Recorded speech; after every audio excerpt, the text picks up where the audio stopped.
Hi Nikolaj, ciao. Oh, hello. Hi. It's Hi. very nice to get in touch with you now. We won't lose too much time, and I can go ahead into the questions, I guess. Yes, please. Yes. Please. So I'm going to be asking about the Docomomo Journal 72 that you wrote an article about, harmonizing the old and the new. So in the post-war years, there was a very strong push among these Yugoslav architects to create a somewhat national style, something that would reflect the region's unique identity with the broader socialist framework. But then Yugoslavia eventually broke up, so it made me wonder if, given its historical diversity, its fragmentation and eventual dissolution created like a more favorable environment for the development of the national style. So with the shift from a unified multi-ethnic state to a smaller independent nation, did architectural identity become more localized and no longer needing to represent the vast political and socialist former Yugoslavia? Yes, it's a very all the questions are actually very difficult for me to answer, but yes, this it's I think partially true because first of all I sense, but in my studies I never got the feeling that it existed a unified Yugoslav style or formalized Yugoslav expression for architecture. I much rather really buy the idea by Coolidge that each republic, or specifically Slovenia, Croatia, and Serbia, were somehow deeply marked by the presence of their schools that predated the formation of socialist Yugoslavia. And I still believe that this is true also with the breaking up of Yugoslavia, though we have the formation of other schools and other traditions. So the school of Sarajevo and also Macedonia. As a matter of fact, I think that, for instance, I remember writing something about the earthquake in Skopje, and there was this issue that basically they didn't have a local school, a local tradition, and so that made somehow easier also to engage the participation of international groups. So, for instance, I think the breaking up of Yugoslavia somehow it maybe sanctioned onwards the emergence of national styles, and these differences I think are visible, but I think they have very little to do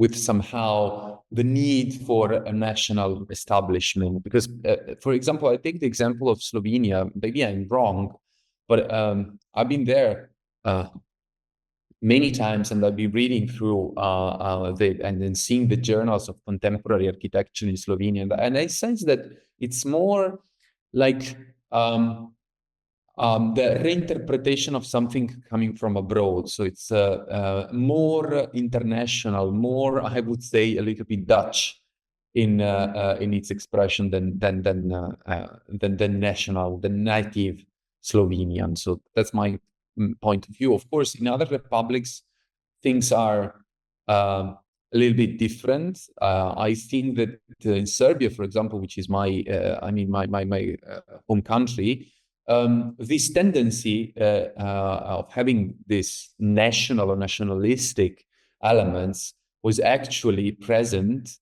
also in the postmodern period, when Yugoslavia was, in a unique entity. So I think it's the breakup didn't sanction the beginning. It was somehow already there in place. Okay. Thank you so much. Very interesting indeed. And the next one, by the way, they are like very abstract questions, so they are difficult because there was also something I was wondering about. It obviously did a great job, but this one is a little bit more playful, and it's about Jože Plečnik. And in the text, a lot of the times, it's And there is mention of him being very effective because of his flaneur-like way of designing and observation. So this also made me wonder. So both Karabrian and Bogdanovic admired Pechnik in some way, especially the way he approached cities through small, careful interventions rather than sweeping masterclass. His attention to detail and work at the pedestrian scale. Sorry, the question. Do you think his success in urban interventions came from his ability to work at a pedestrian scale, focusing on small human-centered adjustments rather than large-scale urban plans? In contrast, do you think conventional master plans are a little bit too abstract and two-dimensional, lacking the spatial and sensory depth that Lichnik maybe had? I totally agree with that, and I think that's a specificity of Grabrian, because it's, basically it was Plečnik's pupil as I got, so at least was within his circle of people. And Bogdanovic, I think he picked Plečnik more on an elective way, because Bogdanovic was sense the importance of the pedestrian. So this direct relationship between the city dweller and the built environment. But I think that why Plečnik was so important for Bogdanovic is because Bogdanovic was somehow afraid of the all over and the all spread mechanization. He was really more into analyzing the natural growing of the city and how this the mechanized and the enormous uncontrolled building and construction of the city was dehumanizing basically the city dweller. So I think that that's why Plečnik was so important for him. And secondly, because the public spaces were really able to identify a scale. And I think that that's Plečnik, why it's so interesting to me personally, and that what I'm trying to study right now is really this establishment of this scale of appropriateness, as I would call it. Because it's he has this incredible ability to combine monumental elements, but to scale them down or scale them up. So it's really a matter of scaling in a way that it's absolutely adequate for the city and the natural context he's building in. So I think that Bogdanovic was really into that. So really into making resurface this ability of the architect to reshape the built environment, but not using elements that came from the machine. So in a sense, cars impose on the public space certain dimensions, certain rules that have to do with the circulation, with the parking, and so on. So I think that in a way he admired Plečnik for that reason, but also because Plečnik, as I got from my studies, was somehow he didn't perceive himself as modern or anti-modern, no? And that in a way, Bogdanovic had the same.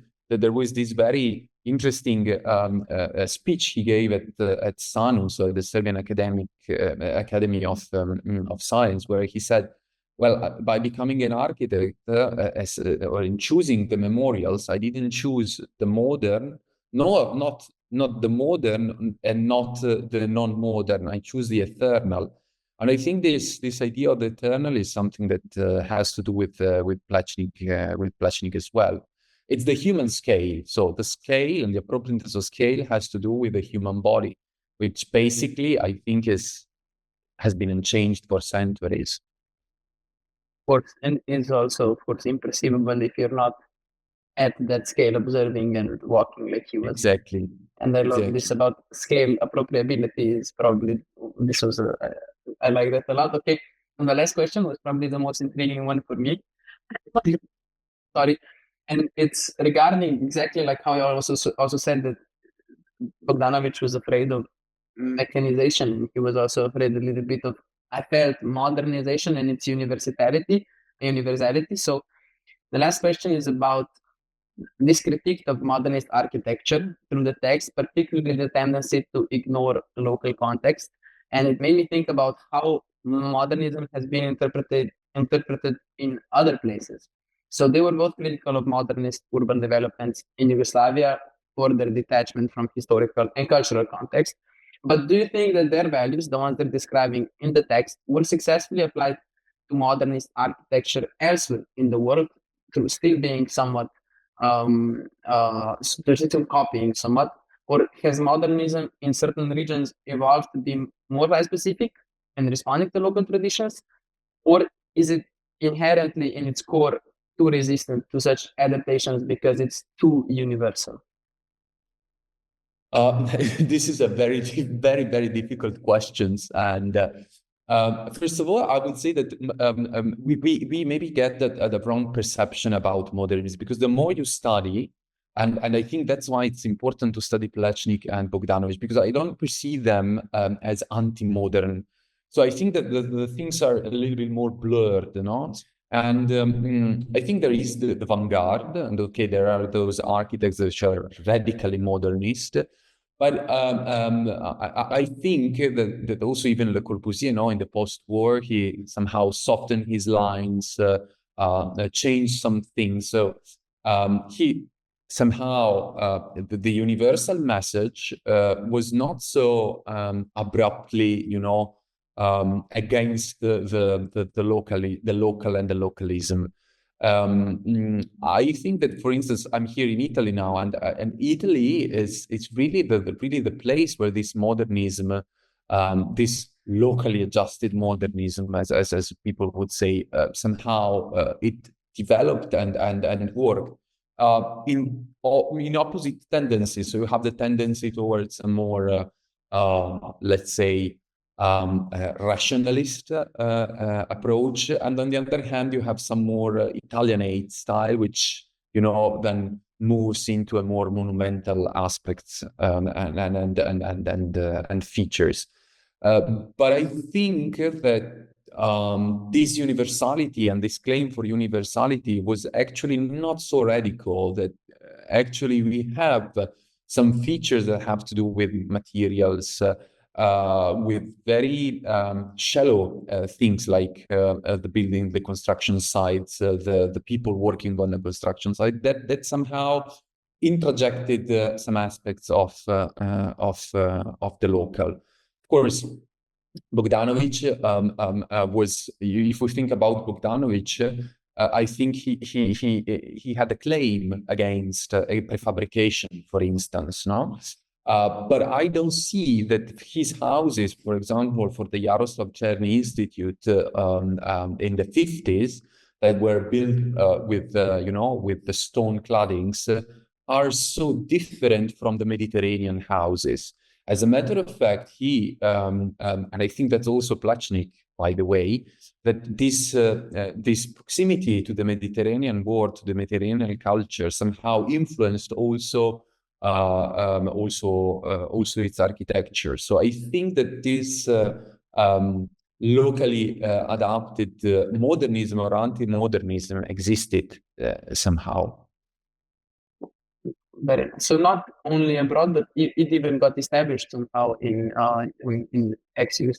former Yugoslavia now. Yeah, I think so. I think because I also think about Dobrović, the houses of the 30s in the area around Dubrovnik. So the massive use of the stone, concrete and stone. But then the post-war, where this, the presence in the center of Belgrade of Dalmatian stone, it's something totally has nothing to do, you know, with the local. But there is this probably this tendency towards universalism, but universalism that was close to their let's say native culture, or to the culture they experienced through their professional life. Okay, well, I thank you for the extensive answers, and I found them really interesting. And I won't take up any more of your time if there's anything you wish to add. But so thank you again for taking your time And Nikolaj, do widzenia. So, yeah, vidimo se. yeah, vidimo se.